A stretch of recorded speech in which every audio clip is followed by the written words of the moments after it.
House hacking is one of the best real estate strategies if you're just getting started or if you want to live for free. I started house hacking about 16 years ago when I was 25 years old, and I've been doing it ever since. In this video, I'm going to explain exactly what house hacking is. I'm going to share some examples, and I'm going to show you step by step how you can do it too. And we're getting started right now.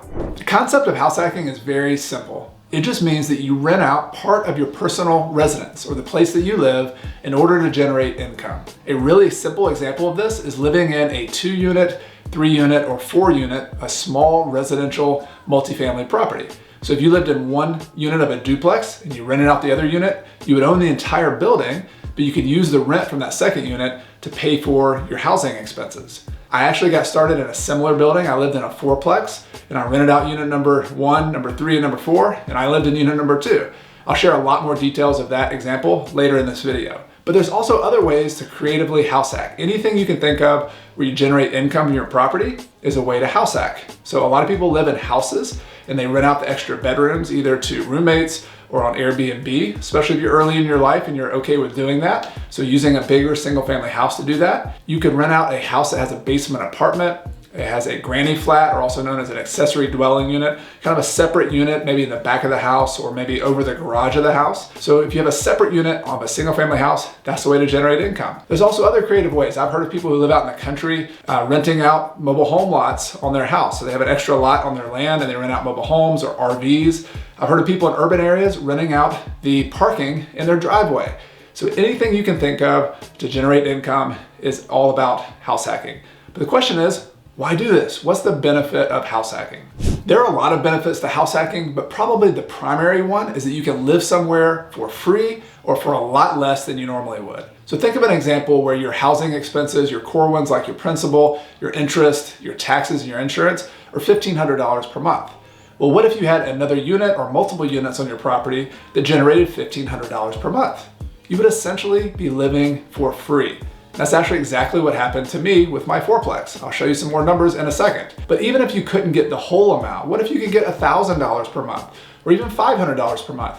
Isn't it a benefit if you could live for a lot less than you normally would? What can you do with that money? Could you save it? Could you put it in a retirement account? Could you use it to pay off debt? So whatever the case might be, living cheaper or even living for free is a great benefit. Another big benefit of house hacking is that it's an easy way to get into real estate investing. A lot of people are aware that real estate investing is a great thing to do long run. It builds wealth, but it's not always easy to get into it. And one of the reasons is the financing. How do you come up with a down payment? Where do you get the money, the loan? And with a house hack, you're actually living in the property. It's an owner-occupied loan, which are the easiest types of loans to get. You still have to have some good credit. You have to save up some cash, but there are programs out there where you can have 3.5% down, 5% down, maybe even 0% down in some particular cases. I'm going to share some financing strategies with you a little bit later in the video. And you also get really low interest, long-term mortgages. So if you get good financing with low down payments, that's one of the biggest challenges of real estate investing, which you can solve with house hacking. The other thing is a lot of people are intimidated by just the act of owning rental properties. How do you learn how to be a landlord? How do you learn how to manage properties? And when you live there, it's kind of like taking baby steps to get into rental property investing. You can learn while you're there, you can keep an eye on things, and yes, there are YouTube videos on how to manage properties, there are books you can read, you can learn it while you're there without taking really big risks. So it's a way to walk before you run in the real estate investing world, and after you move out of the property, let's say you live in a duplex or a 4-plex or something for several years, you can keep that property and own it for the rest of your life. So it's a way to get into that property in a much easier way. I want to show you how this concept of house hacking works with a real life example from my life. Back in 2005, I was 25 years old. I had a new business. I had just started investing in real estate a couple years before that. After graduating from college, I wasn't making a lot of money. We were flipping a couple houses here and there, but I moved into a house. I bought a house from another investor with seller financing. My brother was my roommate. He was living there with me. I had my office in this house, and it was okay, but I realized that I wasn't making enough money for that to be sustainable long run. I was paying too much out on this house. So I decided to rent that house out, and I looked for another property to buy, and I found a 4-plex that I could move into. And this 4-plex was ugly. I bought it as a foreclosure from a bank. It had been vacant for about a year. It was spray painted with Merry Christmas across the front of it.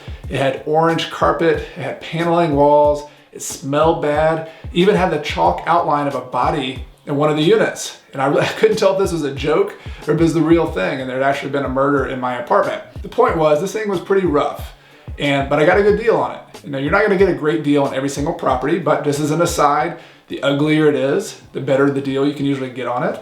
And so I spent some money after buying the property to fix it up. Spent about $45,000, and after buying the property for $70,000. So I had about $115,000 total investment in the property. And just a note, this is 2005. I'm in the South, in South Carolina, so I know these numbers are gonna vary depending where you are. I'm gonna share another example of some more current numbers in 2021. But the point was, I was able to come up with enough money, and I did that by going to a local bank and got a local bank loan for 80% of the purchase price. And then the rest of the money, I came up with a private lender. And I used some of my own money, not a lot, because I didn't have a lot of money, but I was able to scrounge up the money to do that. I moved into unit number 2. I rented the other 3 units for $400 a piece. So I had $1,200 coming in. The unit was fixed up. The landscaping was looking better. It was much prettier. And 6 months later, I got it appraised for $155,000. So it was worth a lot more after I got it fixed up. And so I was able to go back and refinance and pay off the bank loan, to pay off the private loan and get a little bit of my money back, because I was able to get a $120,000 loan at that point. Now that's not really the point of house hacking. That's another aside. It's a strategy called the BRRRR strategy. Buy it, remodel it, rent it, refinance, and repeat. I'll have another video in the future. If you're interested in that, let me know in the comments if that's something you want to learn more about. It's a strategy Brandon Turner and some other friends of mine at Bigger Pockets have talked about a lot. But the point here is though, that I was able to move into a property. My payment on my mortgage, when I included my mortgage, taxes, and insurance, was just under $1,000 per month. I had $1,200 coming in. So I had $200 per month to pay for maintenance and any kind of upkeep on the property. And so I was essentially living for free. So as a young entrepreneur who wanted to save money and wanted to have some security, this was an amazing place to be in. And I lived there for years. I met my wife a little bit after that, and we moved in after we got married. We lived there for a while. And when we wanted to start a family and kind of expand a little bit, we moved into a house. So we bought a house, but then kept this as a rental property. So to this day, this is still a rental we have. The rents have gone up, the prices have gone up, and it's been a fantastic investment, but also a great place to save money early in my career. So that is the concept of house hacking. That's how it worked for me. So hopefully by now you like house hacking, you can see how it can benefit you, but you might be thinking, how am I actually gonna get the money to finance my own property? Yeah, it worked for Chad and his example, but where am I gonna get the money?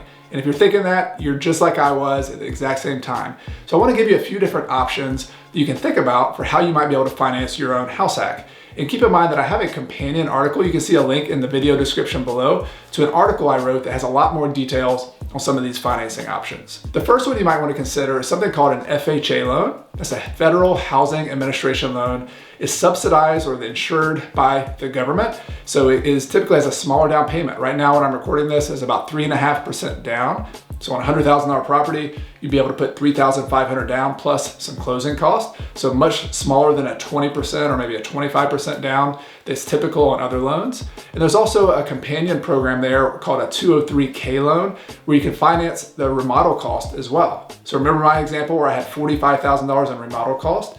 I didn't use a 203K loan, but if I had, I could have financed some of those or all of those remodel costs into the loan. A second option you might want to think about is something called a VA loan. That stands for Veterans Administration. So anyone who's a veteran of the military services in the US can be eligible for this loan. And there's some details here. Go see the link in the companion article as well. But if you can do that, you can get in for 0% down, and again, with a really low interest, long-term loan. A third type of loan you should consider with a house hack is something called a conventional loan. And there's a lot of different options here, but essentially it's your typical 30-year, 20-year loan.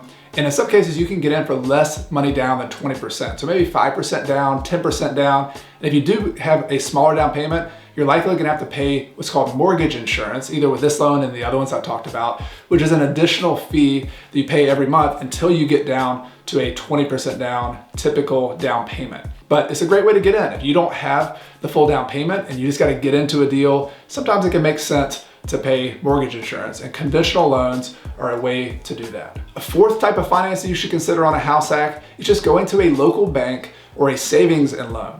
So this is a more traditional way to do it, but it's also a great way. It's the way I did it. If you have a relationship with a local bank, sometimes they have 2 or 3 branches, sometimes it's more of a regional bank, but you form a relationship with them. You have your bank accounts there. You maybe borrow a little bit of money on a credit card and pay it back, establish some credit with them. And sometimes they'll have what they call in-house loans, where they keep those loans inside their bank, and they have different qualification processes for those types of loans. You still might have to put some money down. I'm not sure, every program is a little bit different, but you can actually talk to a real person in many cases who can make a decision instead of just being a number and just being an application that is going through a conventional loan process. So check out local banks and check out savings and loans. A fifth option to consider is something called private loans or even seller financing.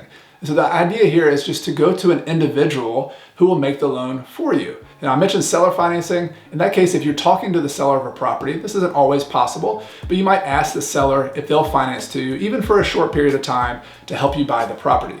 A private loan is similar to that. Instead of going to a bank, you find an individual who can actually make you the loan. And that was, remember, part of what I did in my case. And how do you meet these people? It's a long story, but you want to go network with other real estate investors. Those are your best candidates. These are people who already invest in real estate, but maybe they don't want to go out and buy the rental property and do all the work, but they might be willing to make the loan to you if you'd establish a relationship with that person.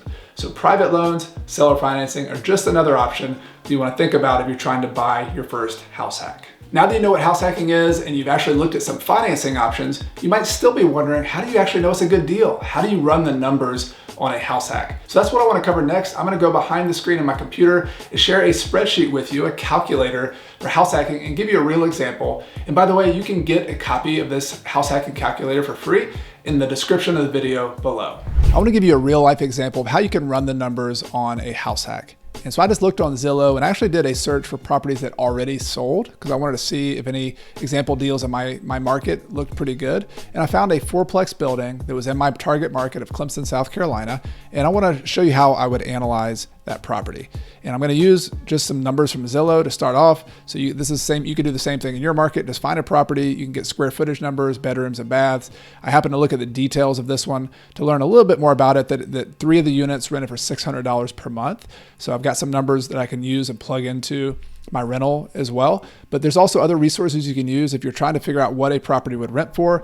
You can go to Zillow Rent Manager. I'll put a link to that in the video description. You can also use something called Rentometer, which is a pretty cool tool. I used it here where I put in the address, told them what I thought the rent was, 2 bedrooms, 1 bath for one of the apartments, and it tells you what the average is in the area and what other properties are renting for. You can even see some of the other properties that use as comps.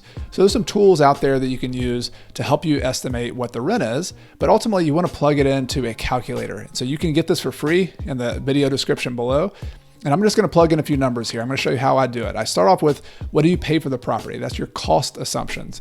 And we're going to pay $255,500 in this case. That's what this property actually sold for. I'm going to assume I put $10,000 in repairs. Maybe there was some landscaping. There's always something that's wrong with a property. So I'm going to put some money in there. And I had $3,000 in closing costs. And so this calculator totals up $268,500 is your total cost. And then you have your rent assumption. So with a house hack, sometimes you're gonna have 2 units, sometimes you're gonna have 4, but you can plug in whatever makes sense for your situation. Here, units 1, 2, and 4, because they told me that in the listing, are rented for $600 per month. I actually have some properties near here. I happen to know that the actual price is probably more like $650, $700, especially if I fix it up a little bit more.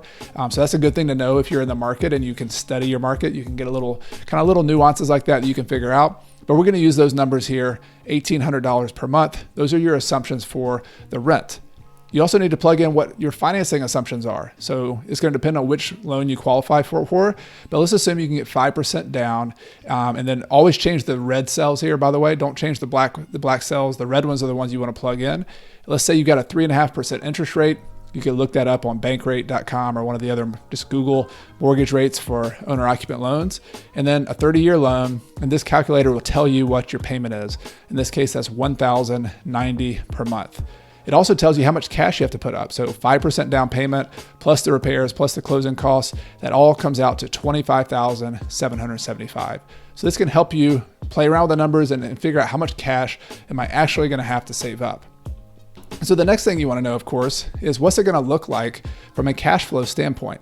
So this calculator will take the rent, it'll take those assumptions for your mortgage, and then you also have to plug in some other expenses. So what are the property taxes? You can actually look at your local tax assessor. You can just Google the tax assessor for your county or for your municipality. Sometimes Zillow has the property taxes on there as well. I looked mine up and it was $2,591 for this last year. Insurance, this is a little bit tougher one, but sometimes you need to ask other investors. You can go on Bigger Pockets, you can ask other people, ask your real estate agent, or you can just call an insurance agent. Build a team of your insurance agent, call them up, say, I have a property, here's the property, send them the link, and they can give you a quote. And I just happen to know from other properties I have nearby, this is about a $1,400 per year insurance. Maintenance and repairs, and then capital expenses. Those are big ones. I put in here some standard numbers, 7.5% of the rent for maintenance and repairs. That's $1,620 per year. This is another one that people forget. People forget that the roof, the heating and airs, things like that are eventually going to go out. Those aren't expenses right off the bat, but down the road they will be. So as a prudent real estate investor and a homeowner, you want to start saving money for that. So I'm also allocating some money for that. And then also, I'm not going to be hiring a property manager, but if you did have this as a regular rental property, you could put in 10% property management or put in another fee for that. And then also put in something for mortgage insurance. You're going to need to look that up and talk to your mortgage broker, but I put 0.75% for the mortgage insurance. So when you total all those up, it's going to take your rent for the year, including a vacancy expense in case the property is vacant a little bit. You want to account for that. You're not going to get all the rent if people are moving out every once in a while. And then it subtracts all your expenses. And what's left over is my net operating income, $11,469. But I got one more expense I forgot about, right? My mortgage payment. And so it takes my mortgage payment down here at the bottom and it subtracts the mortgage from the total income that I have coming in.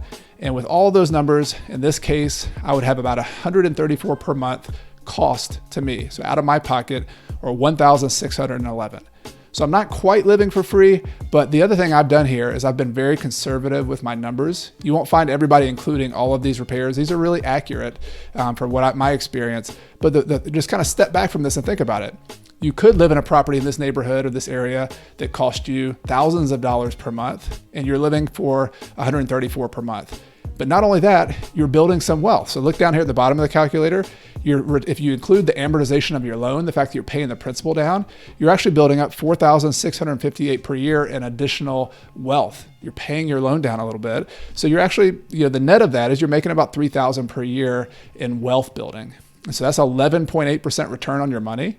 Pretty good if you take the return on the down payment you put into the property. But then if you include appreciation, and with this calculator, you can change the appreciation rate. I think I had 3% here in this case. If you include cash flow, which you have a negative cash flow in this case, if you include amortization, and if you include appreciation, you make even more. You make about $10,712 per year. And of course, you don't make that money until you sell the property. That's a key point to keep in mind. But this is a form of wealth building. And so you would make a little bit more with appreciation, or about a 41% return. So this is just a way to run the numbers and analyze, is this a good deal for me or not? You can look at the cash flow. That's the biggest deal for me when I'm doing a house hack. You can look at the return on investment, and you can check all your assumptions here. I hope the calculator is helpful. Let me know in the comments if you have any questions about it. So if you made it this far, I assume you like the concept of house hacking and that you want to use it in your own life. So I want to share 5 steps with you that you can use to move forward and to apply house hacking. The first is to commit to the concept. Now, I'll be the first to admit, house hacking is not for everybody. There are some life situations where you have a large family, or you just don't want to live next door to a person you're renting a property to, and that's okay, right? There's other ways to build wealth. There's other ways to make money. And so first, internalize, is this something you want to do? Do all the benefits that I discussed here, the saving money, the living for free, are those something that you're willing to do and to commit to, and are they worth it in your life? And if you have a spouse or a partner, of course, talk it over with them. This has got to be something you're all on board with and it all makes sense for you. But if you can commit to it, if you can internalize why this is such a great deal, why it can save you money, why it can build wealth for you and start real estate investing in a really easy way, then that's the first step. You're going to be committed and you're going to make it through some of the ups and downs that are inevitable when you start house hacking. The second step is to prepare your financing. I gave you a few different options that you can choose from, so just choose one or two and go get pre-qualified for financing. Real estate is a money intensive sport. You gotta have the money lined up in order to go shopping for properties. And sometimes they can take a few steps. Sometimes you gotta work on credit. Sometimes you gotta be patient and just wait a little while. And that's okay. If you need time to save up your down payment to get qualified for a loan, it's okay renting. Renting is not the end of the world. There will always be real estate. There'll always be properties. Markets go up and down. You're not gonna miss out on the concept forever. So be patient. Get your financing lined up.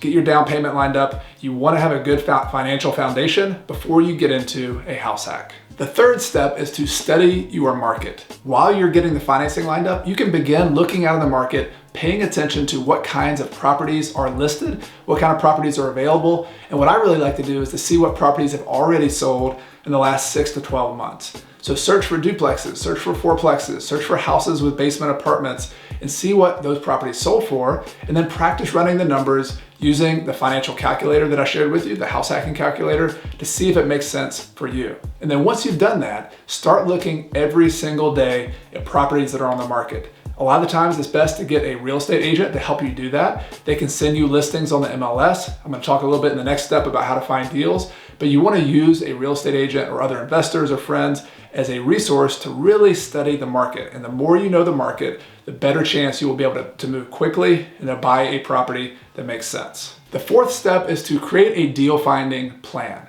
Now with real estate investing, all of real estate investing, this is one of the toughest steps, is finding good deals. Especially in 2021, this is a competitive market. There's people bidding against each other for properties. So you've actually got to put a strategy together to find properties that other people aren't aware of, or maybe the ones that give you a better chance at buying properties. I'll give you a few different examples of ways you can find deals. The first and the most basic one is using what's called the multiple listing service, or the MLS. And you can go to a real estate agent to send you those listings. You have to typically do an agreement with an agent. Maybe it's just a verbal agreement. Maybe you have to sign a contract with them, but they can send you listings automatically every single day. And like I said in the last step, study those, pay attention to them. And if you do see a good deal, you're gonna have to move on it quickly. There's a lot of people looking at the MLS. So the name of the game in the MLS is being the first one there or being the last one there, the one who's persistent. You know, maybe it's stuck on the market for a long time and you can keep on making offers until you maybe can negotiate a deal. You can also do something that I really like, I've always done, called driving for dollars or walking for dollars. So just pick a neighborhood where you want to invest, where you want to live, and to start driving around, or even better, walking around. And if you find a for sale by owner, if you find a for rent sign, if you find a vacant house, try to follow up. Talk to the neighbors, talk to the owner of the house if they're out in front of it. Call the number on the sign. Be willing to call and be proactive on properties, even if they're not for sale, to try to ask them if they want to sell it. The third thing you can do is just to get a list of properties that are duplexes, triplexes, fourplexes, or houses that have the extra apartments in them, and then send them letters. Send a handwritten note to these people, ask them if you can buy their property. There's a whole nother story on how you build those lists. I'm gonna give you a video in the description below from my friend Seth Williams, who describes how you build a list just like that. It might cost you $100 to build that list, but you can send letters to a lot of property owners who would then call you if they wanna sell you their property. The fifth and final step is just to take action. All of this is conceptual. It's all theory when you're watching a YouTube video. The most difficult step is you doing it. So I've laid out the steps here, but ultimately you've got to go make offers on properties. You've got to go talk to your financing person to get pre-qualified for a loan. You've got to talk to the real estate agent. It can be a little uncomfortable if you've never done that, but just take it step by step, get more confidence with each step you take, and just keep taking action. It's natural as a beginner to make mistakes. You're gonna fall down, you're gonna do things wrong. I have done the same thing a lot of times. Don't worry about it. Just keep moving forward, build a good team around you, and take action. And then let me know in the comments below if you need help or if you have questions about it. I would love to be a resource for you as well. If you like this video, please give it a thumbs up, smash that like button to help me spread the word on YouTube. And I would love to hear from you in the comments below. Let me know if this video was helpful. Let me know if you had any other questions, and I'll be happy to respond to you. If you're new to the channel, be sure to hit the subscribe button and the little bell so you don't miss anything. I have new podcast episodes that come out every Monday and new videos just like this that come out every Friday. And if you like this video on house hacking, I think you'll like my next video, which is gonna have a link below in the video description, also somewhere above me here, about the 5 best real estate investing strategies for beginners. So check that out if you're a new investor and you wanna learn more about the first steps to invest in real estate. Thank you for watching Coach Carson TV. My name is Chad Carson. You can also call me Coach, and this is a channel all about investing in real estate, achieving financial independence, and doing more of what matters. See you next time.